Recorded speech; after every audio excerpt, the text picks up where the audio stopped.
So when I first saw this space, I was thinking, what should we put in here? And immediately I thought this would be a great space for an office.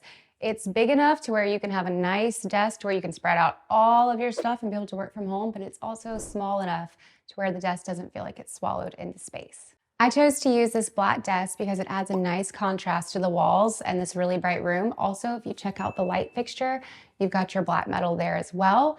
And then you've got a nice contrast between the chair legs and also the rug that has tones of grays. So let's talk about placement for small spaces. You want to make sure that you have a very clear walking path and that you can easily move your way around the room.